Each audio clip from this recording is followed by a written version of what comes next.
Hey, it's Laura. Welcome to TMST. So, as much as we don't like to admit it, we run our lives based on a lot of shoulds. There's these ideas that are so woven into who we are that we're not even aware they exist most of the time.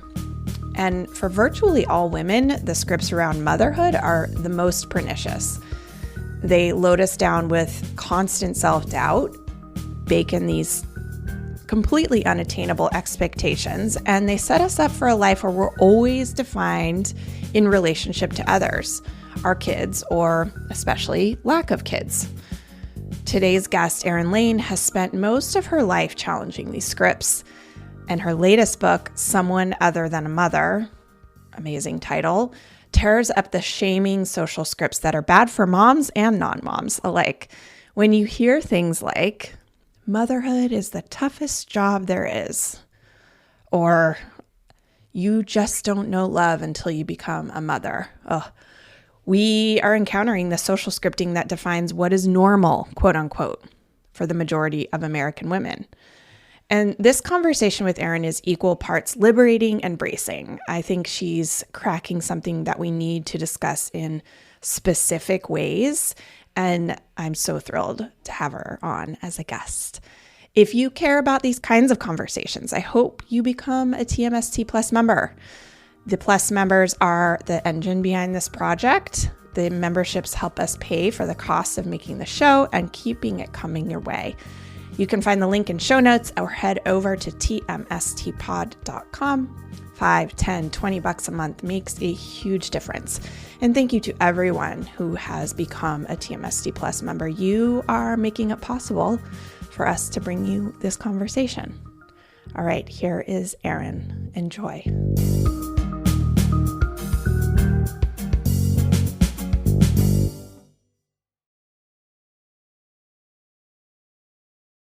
Thank you for being here, Erin. I'm so excited to talk to you. Likewise. So you wrote this amazing book called Something Other Than a Mother.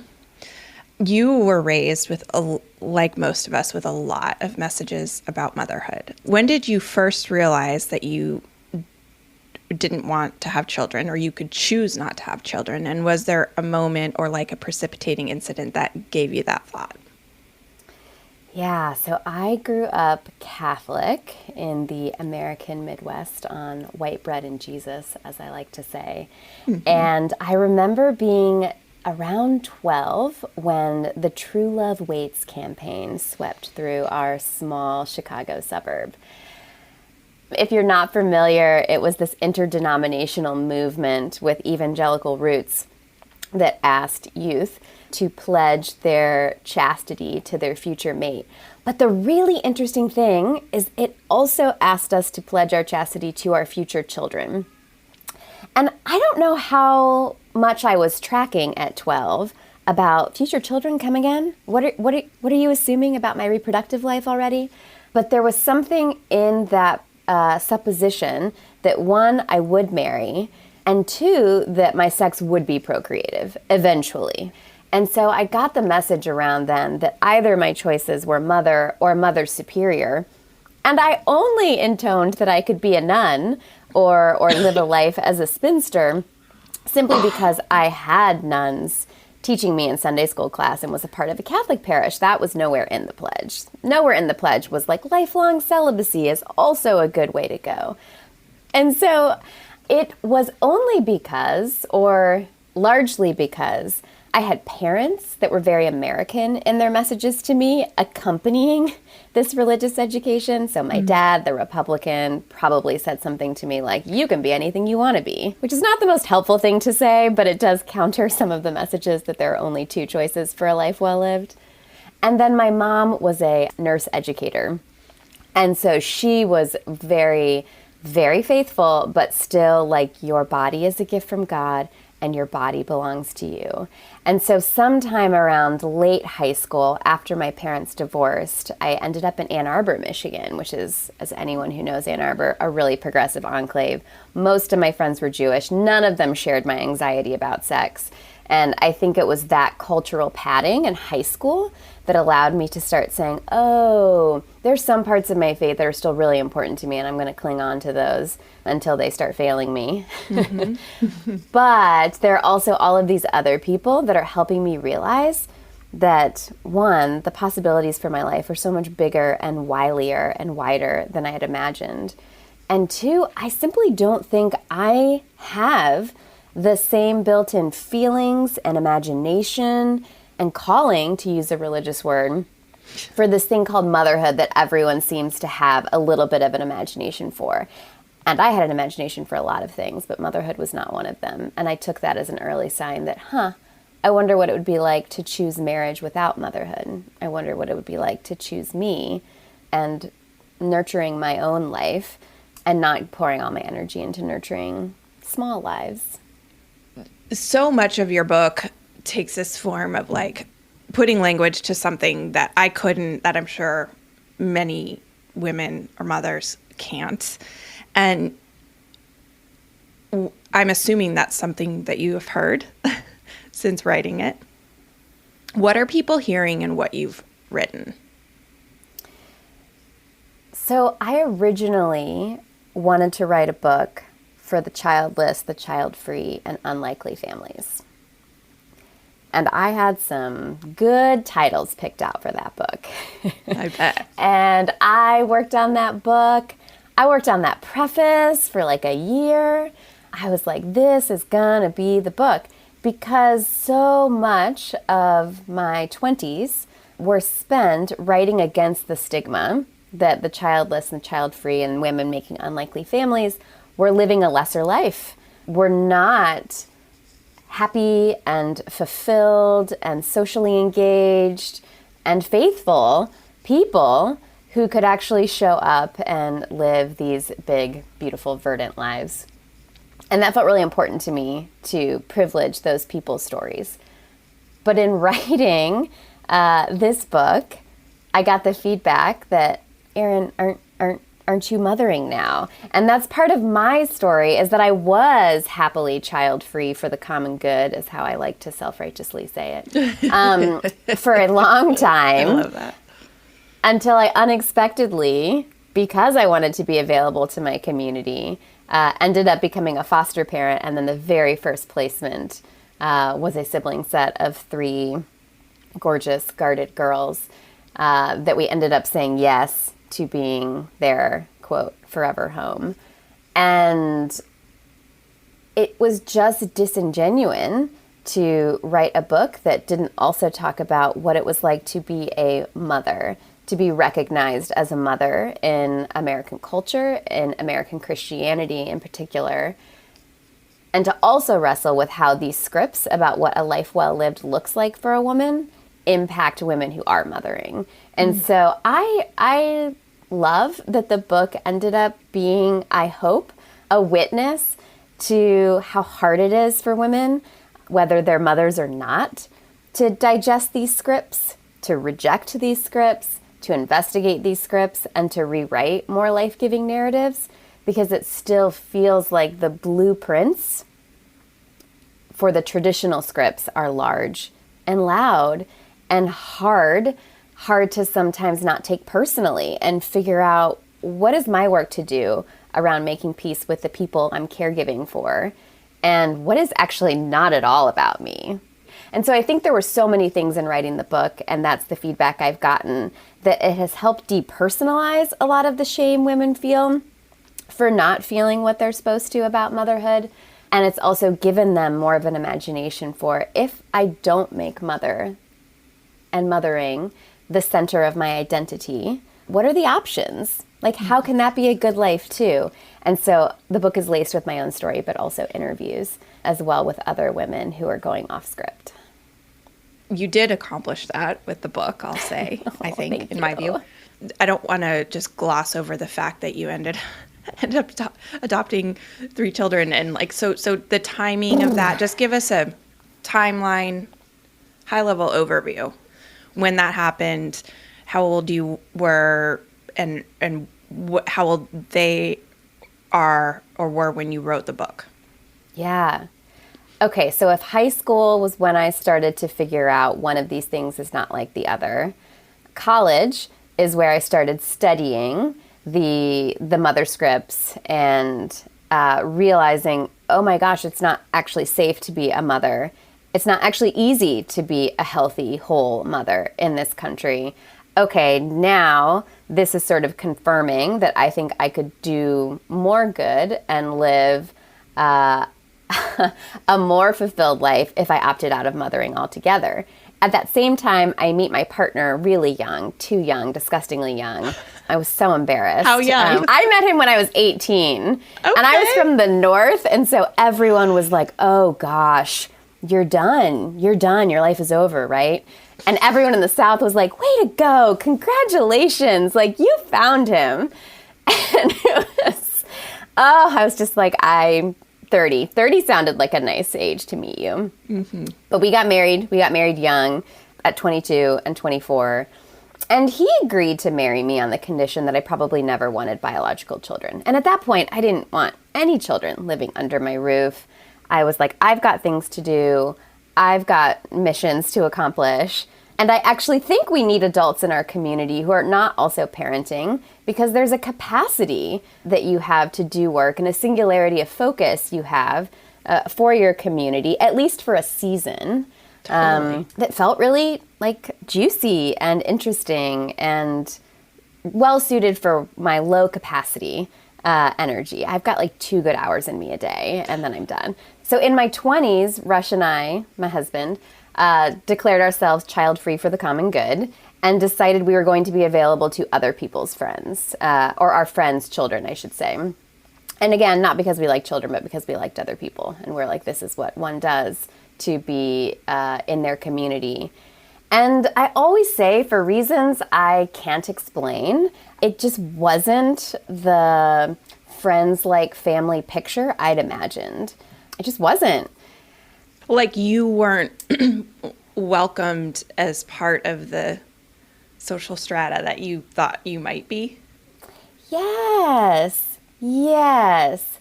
And it still felt like because we weren't family, we weren't actually given access into the real intimate moments. And I have lots of theories on why that is. I think part of it was us and how we were moving towards our friends. Like I said, with a little bit of self-righteousness. We're here to help. Pat on right? The head. I've got so much capacity. Oh, you look tired. What do you need? I think back to that time period and, I have compassion for my younger self, but I would do things differently now. And my friends, on the other hand, are living in the South. We're based in North Carolina. They have the means to buy houses. Their grandparents are coming in regularly to help care for children, so they don't actually need the friend 2 blocks away to do the heavy lifting. Yeah. And so there were a lot of reasons why at the end of our 20s, we looked at one another and said, I think we have capacity for more. And I wonder about people in our community that don't have the resources our friends have, and actually how we might be more useful to them and how they might have something to speak into our lives about like the carefully curated comforts we have organized ourselves around. Yeah. And so really we just wanted to be better neighbors is what we decided, and to be neighbored by others who were available. And that's how we got into fostering. This is a very intentional decision, intentional thought process. We, far more than I've heard other people talk about. We're not going to have children because of this, but we're going to still be very involved in our community. Did that come from the church and your background and involvement in the church? Did you both stay in the church? Speak to some of those dynamics. Yes. So yes, I do think I know this decision to be available to our community was informed by the church and our upbringing and a theology. I'm a theologian, so theology, simple definition, how we talk about God. My theology was deeply rooted in the idea that actually the Christian call, above all else, is to love God and love neighbor like yourself. that was the vocation, and that surely children and family could fall under that umbrella, but they were not what was venerated most. That self-love and other love, pointing to God love, was what lives needed to be oriented around. And further, I should say I grew up after my parents' divorce, primarily with my mom, who functioned as a single mom for most of my life. And she had a ministry that she called the ministry of availability.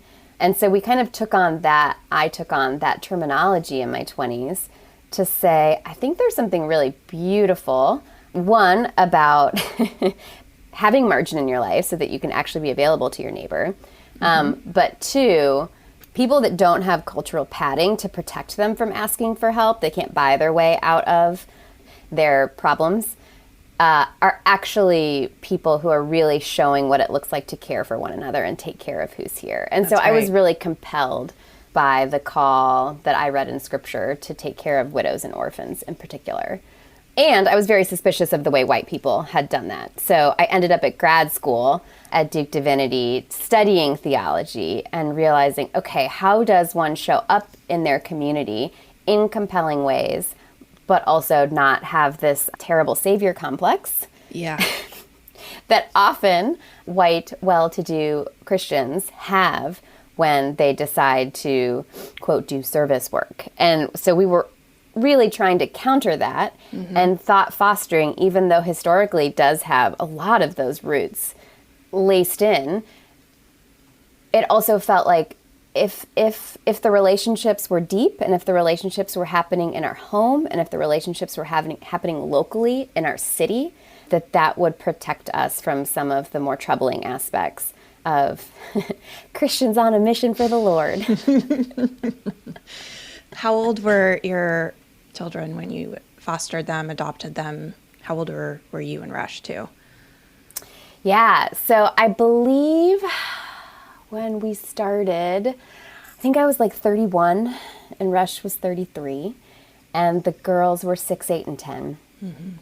And that was one of the other confirming things about fostering. You have to take a 30-hour class on parenting children with trauma, and it was really illuminating in that class to feel like all of the things that other people were like, ooh, fostering, isn't it mostly older kids?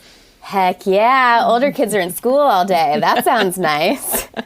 Or, oh gosh, don't you have to be like a co-parent in community? Heck yeah, that sounds really nice. I don't want all the heat.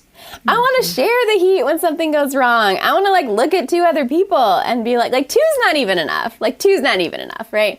I want to look at a whole like room of people who are like sitting down with paperwork and like listing out this child's strengths and needs. Like that sounds great. I love paperwork. I love teamwork.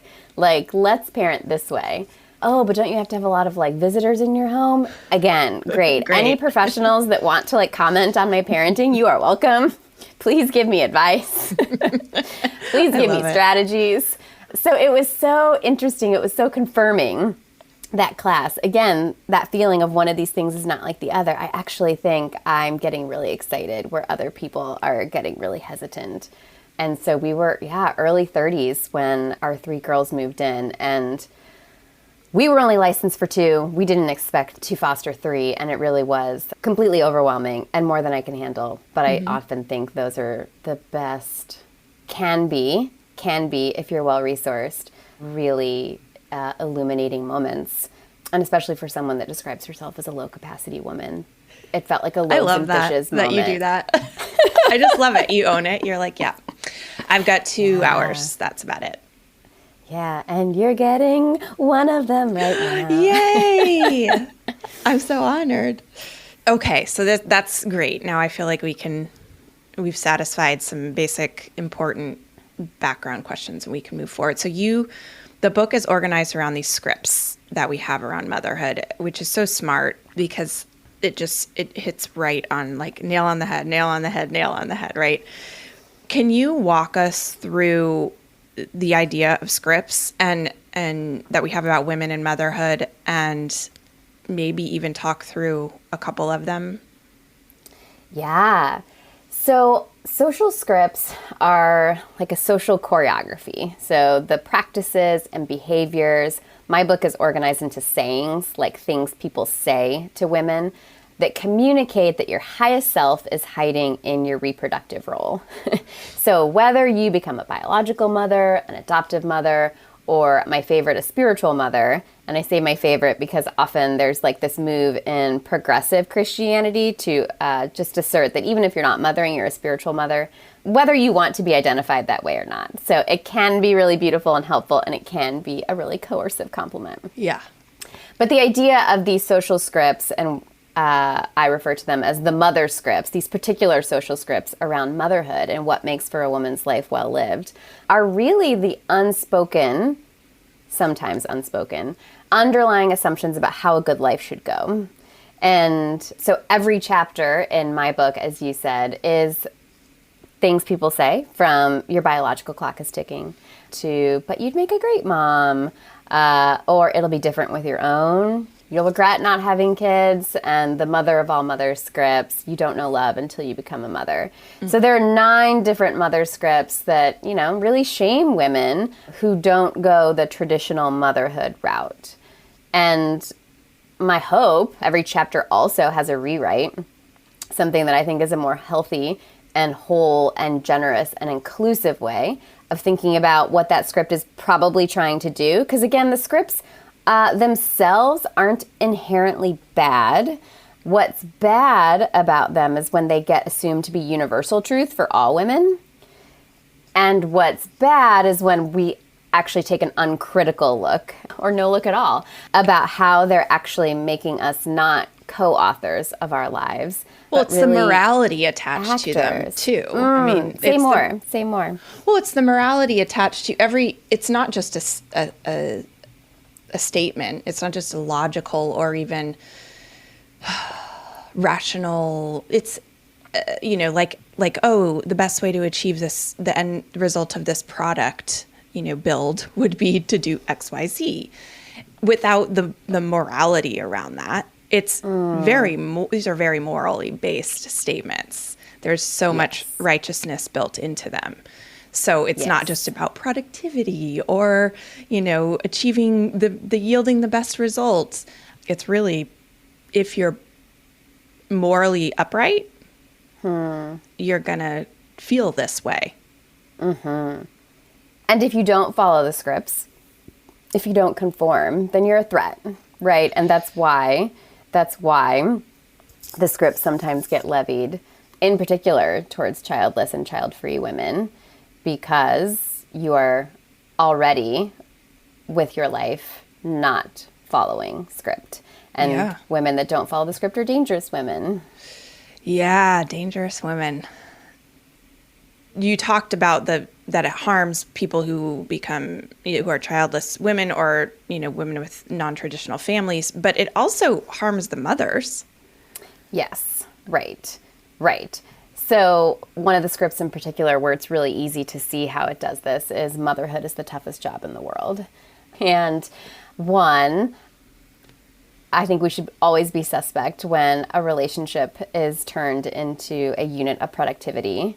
And 2, it's responsible, that script, for this intensive parenting movement where women believe that they are the essential parent, or perhaps men also. It serves them to believe that women are the essential parent, and that your identity is wrapped up in how well your product turns out, right? If motherhood is a job, then of course you would want to put endless hours into it, and you would want to see some result, some pride of work in your children.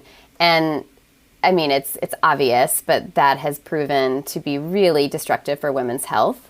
The idea that parenting is tough, the idea that women are the essential parent, the idea that your children are a reflection of your worth.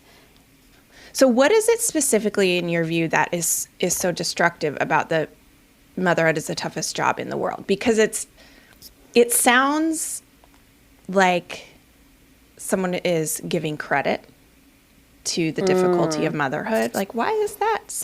Why is that not true? Or we're venerating this amazing role. What is the destructiveness built into that script? The destructiveness is that the middle class in particular in America is very often rewarded for putting their worth in their work.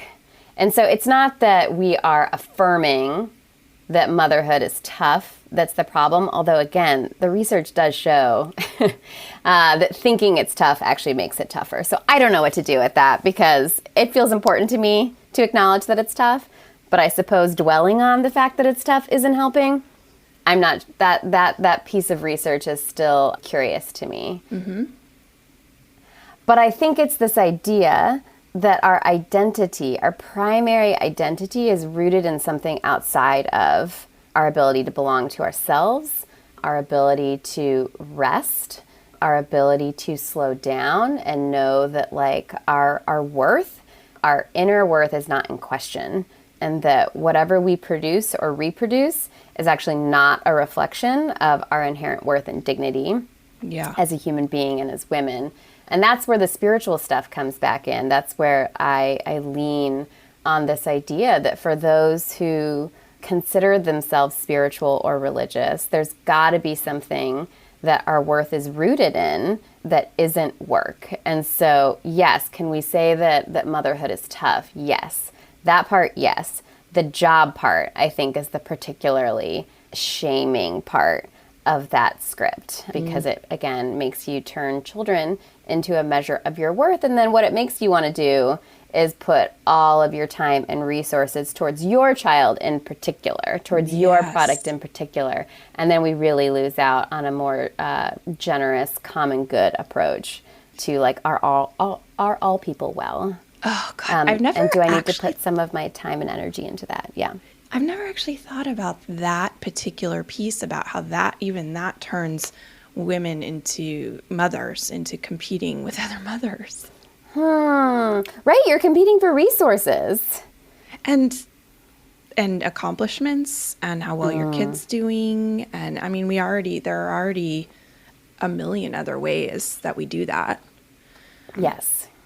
Yeah, I had this thought in the middle of the night, probably because we were going to have this conversation, that I've always been very hateful about the you can have it all idea, the ethos, that it's this, product of supposed feminism, this idea that, we can actually have it all. And what it actually means is, I think that actually applies to men in many cases, that you can have it all. But for women, it's no, you can do it all. You have to do it all. It's very different than having it all. You have to do it all and look good, and on and on and on. Yes, it's pervasive, and it's becoming more pervasive with fathers actually as well. Mm-hmm. I've had a lot of conversation with men who are very active dads, but again, aren't cutting back on their ambitions at work. And so it just feels like it's like the 1980s Chia Pet, where we like just add motherhood or just add fatherhood to our already full lives. Yes. And we are not actually saying no to anything to make that possible. And I think that's honestly one of the things that's most offensive about the childless or child-free is that Americans don't like an acknowledgement of limits. We really don't. Like, we really don't want someone to say, I don't actually think I could do that well.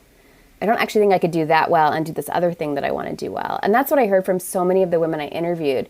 They're like, I couldn't do what I want to do in my friendships. I couldn't do what I'd want to do in my social work. I couldn't do what I'd want to do to like heal from my own childhood traumas if I also were parenting. I couldn't do it well. That's what they're saying, right? I could do it. I could add it to my already full life, but there are actually other things that I want to attend to. And for some reason, that's something that should be celebrated. Something that should be celebrated, the acknowledgement of limits, isn't. It's sort of seen as cowardice or laziness or a lack of confidence. Totally. That's such amazing gut punch statement. Americans don't like limits. Admitting limits. Yeah. Yeah. Okay, so you call the "you don't know love until you become a mother" the mother of all motherhood scripts. Yeah. What's the danger of claiming this as universal truth for both moms and non-moms alike? Yeah.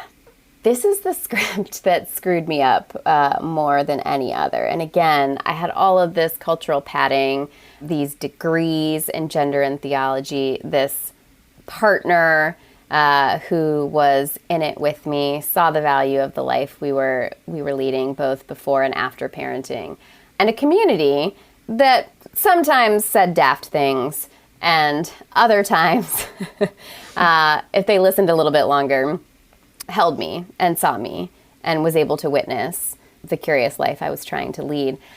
But it was this script that made me feel the most shame before motherhood and after motherhood. And I think it was only through writing the book that I realized why that is.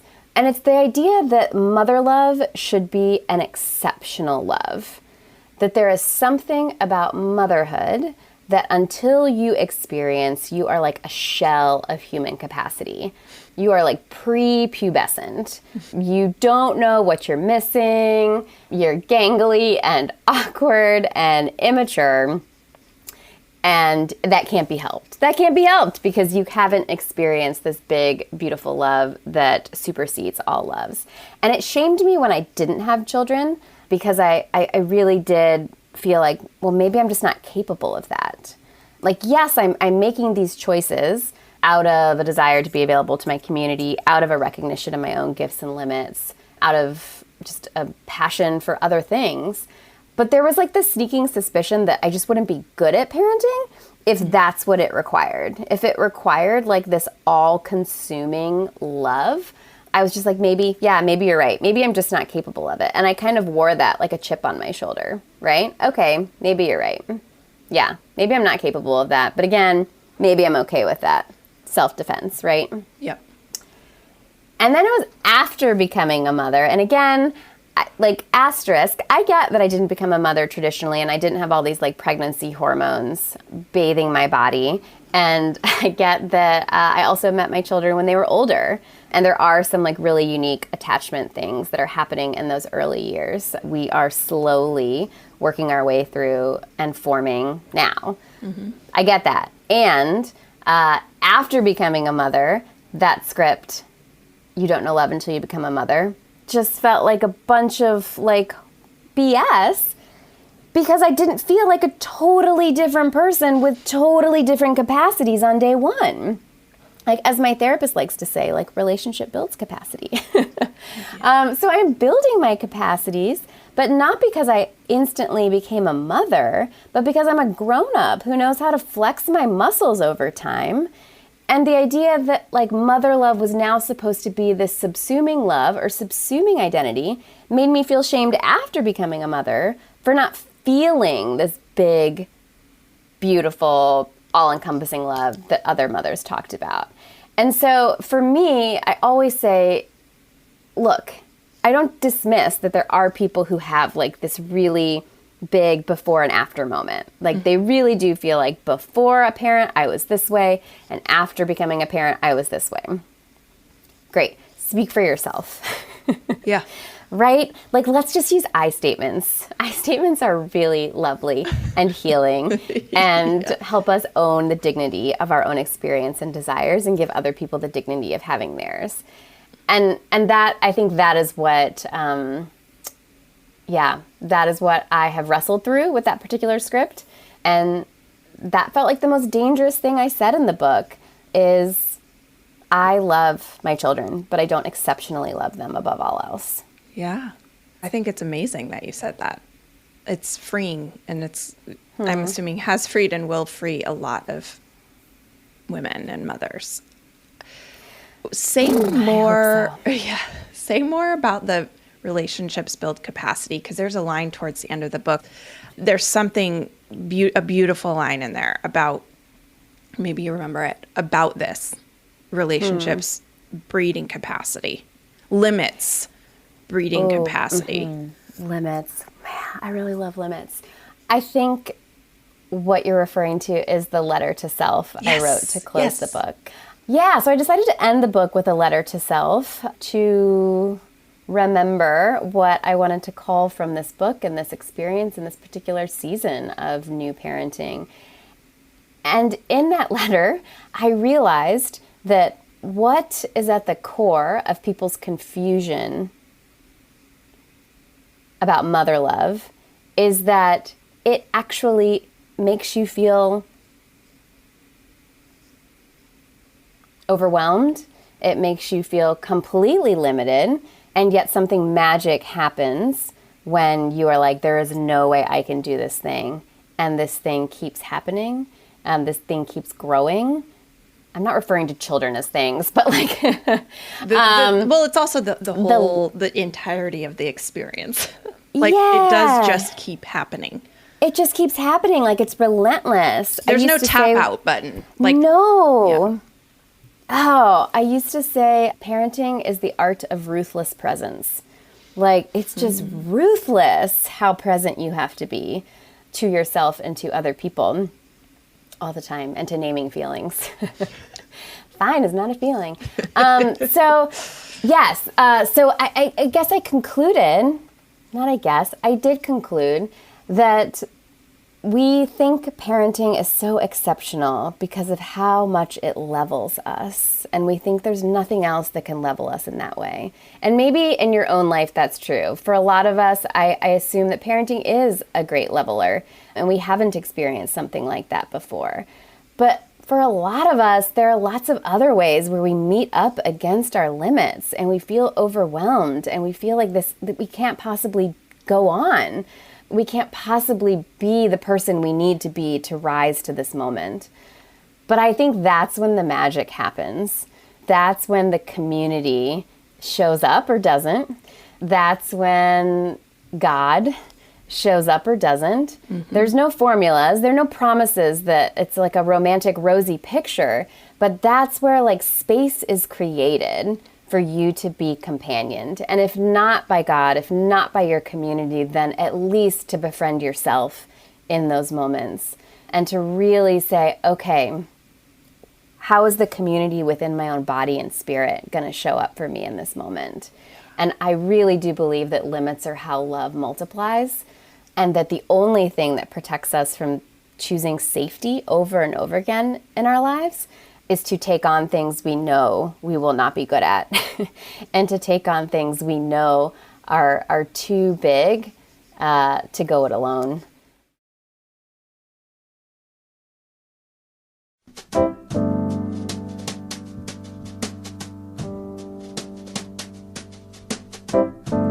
Hi, I'm Michael. I'm the executive producer of Tell Me Something True, and I co-created the show with Laura. You know, we have one goal here: put something into the world that helps all of us figure out how we can have a better week. And we think that the best way to do that is to keep the pod ad-free so that all of the work goes toward making something that's useful for you instead of hustling to keep advertisers happy. And this is where you come in. TMST Plus is the membership program that helps to keep this show going. Whether it's through a monthly membership or a one-time contribution, TMST Plus members are super important because they help to pay for the show's production and distribution costs. It's pretty sweet, makes a difference, and you can make it happen with a one-time gift for as little as $5 or $10 or $20 a month. If your situation is such that becoming a member doesn't work, it's all good. We hope you enjoy the show, maybe share it with a friend or two, and we hope you check out the playlist that we put together every week on Spotify. Just search the playlists for Tell Me Something True. It's free, and we're thrilled that you're here. And if you could become a member, well, you can find the link in the show description. Head over to tmstpod.com. Takes less than 2 minutes. And thanks.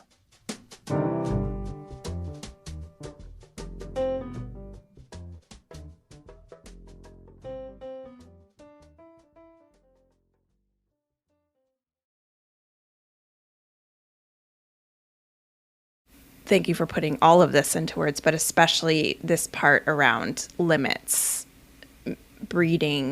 multiplying love, potentially multiplying love. I think that's incredible. It's a whole different way to have the sometimes very clinical boundary discussion. And it just hits different. I'm always curious about tiny experiments.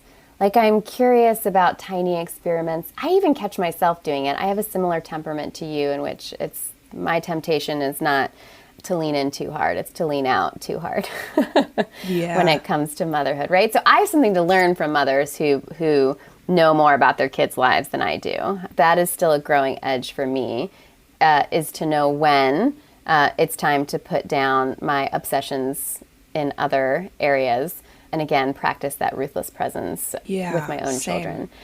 But I think the tiny experiment for mothers who experience guilt or have a hard time not feeling like motherhood is the superior source of meaning, identity, and love in their life is to try, like, every time you're about to do something for your child, like, what would it be like to also accompany that action with something reciprocal for yourself or for someone not your child? So even I was thinking the other day, I was researching, like, tennis lessons for my youngest. And then I was like, why aren't I, like, can I sign her up for, like, a tennis league or something, but not traveling? Yeah. I can't do that. Yeah. I don't like driving that much. But it occurred to me, why am I not looking to sign myself up for, like, a night volleyball league? I love volleyball. I should move my body more. So I love volleyball. Like, I should totally join an adult rec league. Like, my kids are old enough where, like, I could do that. And so I feel like I'm starting to, like, have these tiny experiments with, like, okay, every time I think about doing an action for my child, what would it be like to also do that action for someone else? And I get to be included. And so again, you don't necessarily have to give up the identity that is important to you, or maybe the worrying guilt. I assume that will come with building more muscles for what is it like to simply have a larger capacity for something outside your own child. And what happens to that child when they see that there's actually more margin in their own life to move and be who they want to be, and to be companioned by adults and peers that are not you. I'm not saying it's like a formula that's always going to work out where everybody wins. Sometimes your child just gives you the stink face and is like, you suck and are ruining my life with your self-agency and determination. But okay, let's talk about that, because there's this idea that we can all win. Yeah. No. What if we just can't? I don't think there are some win-wins, and then there are a lot of days where we just can't. Yeah. Yeah, where I this summer, so now my kids are 17, 15, and 12. Wow. And the 15-year-old doesn't have a job this summer. And so is often asking, can you give me a ride here? Can you give me a ride there? And I'm like, you realize I work, right? I know I'm here. I know I'm in our home, but, like, I work. Oh, yes. I'm very familiar with this conversation. Right? And so, yeah, there are days where she's like, well, if you don't want to drive me. And I'm like, it's not a matter of want. Like, I am not available to drive you right now. And just so much of my learning still as a parent and as a person, and I know you're a people pleaser and doing your own work around that, is just being like, okay, I just need to tolerate her discomfort in this moment. Yes. I just need to, like, tolerate that look and not let it, like, elevate me, not even have a discussion afterwards about it. Right? Like, I just need to, like, walk away and tolerate the discomfort that, yes, like, when you're parenting, everything is not a win-win. Your self-care doesn't always translate into, like, them being able to, like, feel cared for and be a happy, whole, healthy person. Sometimes it really does feel like, no, you're disappointing because you have interests outside of me. And so I feel like my work right now is to build my own window of tolerance, as my therapist would say, for, the moments where I am a disappointment, and that's okay. I will disappoint people. I am a disappointing parent. But I have people that I can look to, like my partner and others in our community, for those moments where I'm like, okay, what's the difference between being a disappointing parent and being an asshole parent? And will you call me out when it is starting to get to the point where, like, that's just, Erin, again, you could lean in, you could yield, you could give up some of the things that you love to move towards this person in this particular season and moment. That just helped me so much. It did. That just helped me so much to think because I experienced the exact same process daily, but also this idea of having people there to, like, that's one of one of my friends says there's sanity in community. Yeah. I think you'd have to add there's sanity in healthy community because not all communities are very healthy, but that's one of the things we don't often think of, like having community around to be able to check ourselves. Yes. Especially around parenting and absorb those moments of impact where we, I think of this too, like, Noah, you have been with your partner for a long time. So maybe you can tell me how you view this, but this idea that we should get everything we need from a partner, a romantic partner, especially a partner, a spouse, is very much still alive. Yeah. Thanks, Disney. And I have learned that does not work, that we have to spread our needs. And I don't mean certain needs, unless that's your thing, which is fine. But like, you have to spread your health, for me, sobriety, your sanity and support around many, many people. Yes. Okay. So why would the mother, that's what's often projected on the mother. Yes. What if we were able to turn that around and use that same concept for mother? Like, of course it's going to fail if you put all your needs and desires and wants on your romantic relationship. Yes. 100% of the time. Yes. It's disappointing, it's sad, it's frustrating. All those things are true, and yet that's reality. But we kind of refuse to accept that reality for mothers. We do. That's a really good point, and not one that I hit on the head in the book, but I've been having more and more discussions around it as I have been talking about the book in different communities. And I've been playing with this phrase, vocational polyamory. Oh my God. that we actually need, like, vocational polyamory in our lives, that it's really helpful. And I don't mean just like the work that we do, but I mean, like, we need to feel called and assigned to a wide group of people. And not so wide. Like, you can't be like, you have to limit. I would need to do more research and listen to people in actual polyamorous relationships to really extend this metaphor. But I do feel like there's some wisdom in saying, again, it's actually not healthy for me to hold this love exceptionally above all others. That there's something really beautiful in holding this love in a web of relationships that hold me and hold the thing that I'm loving, so that we can actually get our needs met in multiple ways and in varied ways. And yes. I think that's what I hope the book does, that it's also an ode to friendship. I really do think friend love is one of the most underrated loves. Oh my goodness. Yeah. In human history. And yet, like, nerd alert here, I think theologically it is the love that is lifted up above all others. There is literally a Bible verse that says there's no greater love than someone who would lay their life down for a friend.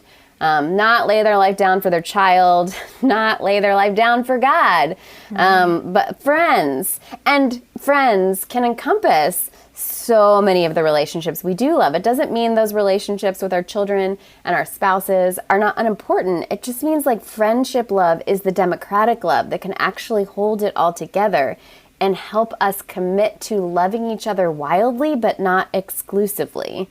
Yeah. And I just think that there's something, I'm just really curious, what does that mean to love people wildly? And maybe instead of exclusively, I'll say exceptionally.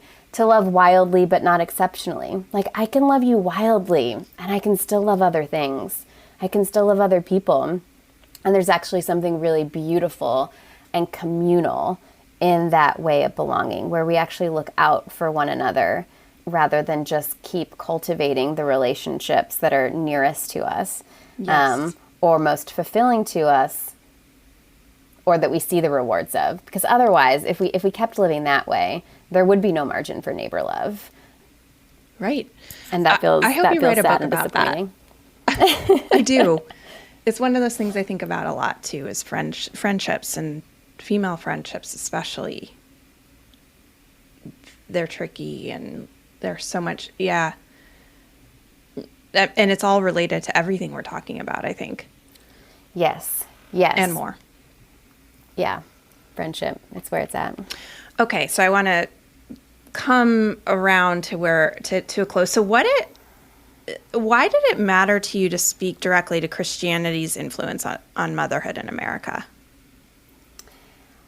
One of the unsurprising things I found in doing research for this book is that religious women who deviate from the mother scripts are more stigmatized than their secular counterparts.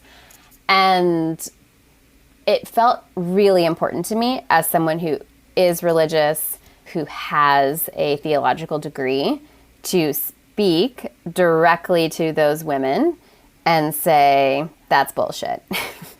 Let me tell you another way of interpreting scriptures, traditions, the social background behind why some of these scripts became so prominent, to relieve you of any religious guilt or moral pressure you feel to mother in particular ways.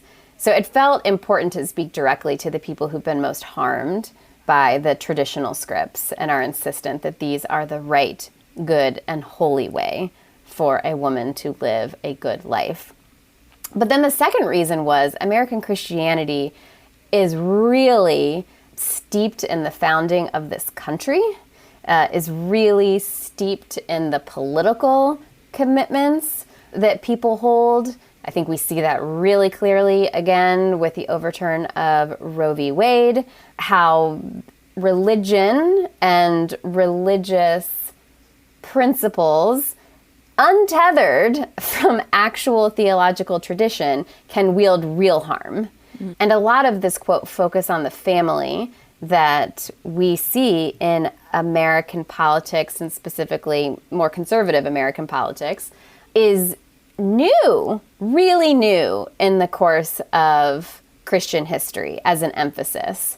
And so it really felt important to me, for whether you're religious or not, to kind of pull back the curtain and say, here's what's going on. Here's how this history evolved. Here's why it's really not about you and your body. Here's why it's really about these systems of oppression and power and control. And so again, anything I can do to relieve people, and women in particular, of the personalized feelings of guilt and shame for not measuring up, felt really important to do, whether Christian or not. These are the waters we swim in this country.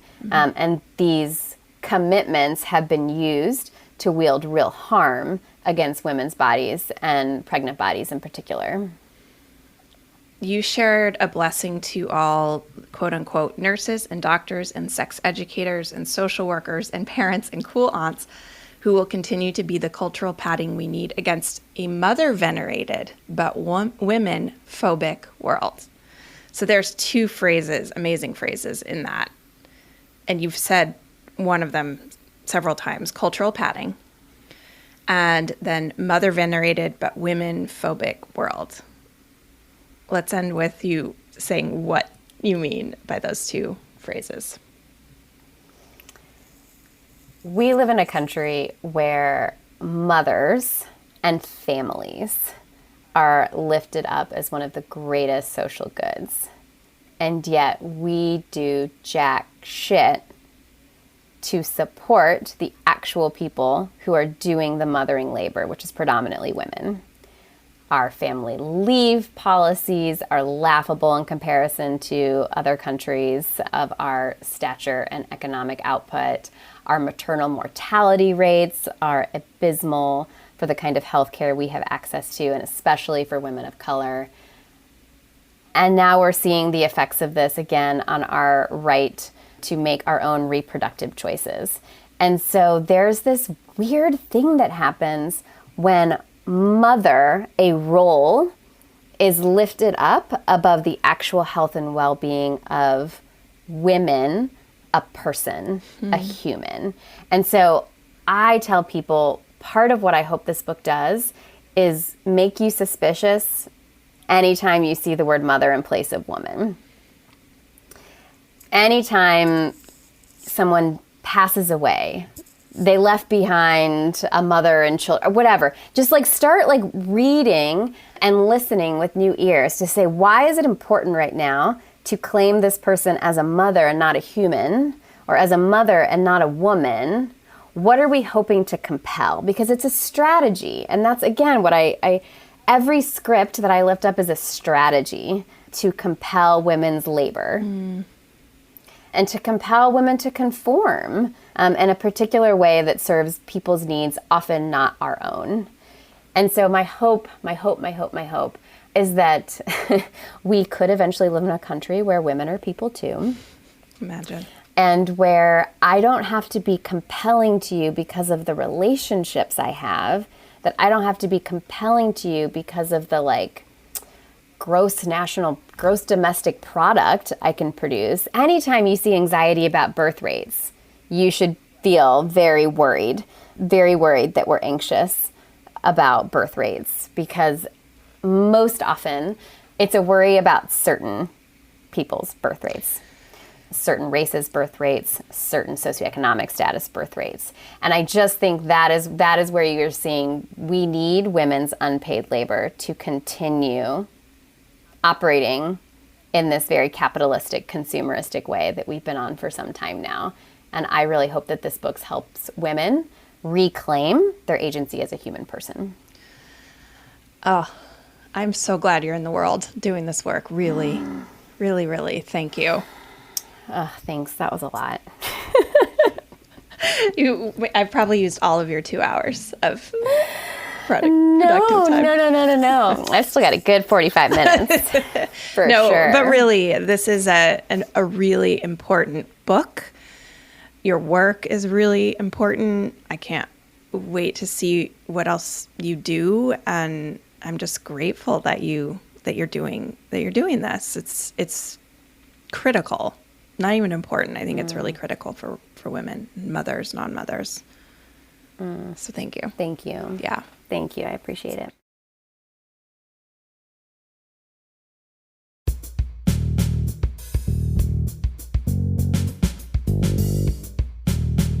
Thank you for being with us today. If you want more TMST, head on over to tmstpod.com and become a member. Members get access to the full uncut versions of these conversations, opportunities to submit questions for AMAs, and invites to join me for members-only events. We decided from the beginning to make this an independent project. We don't have sponsors and we don't run ads. This means we can make the show all about you and not what our sponsors or advertisers want, but it also means we're 100% reliant on you for support. So my request and my invitation is simple. Support the show by becoming a member. You can do this for as little as $5 a month.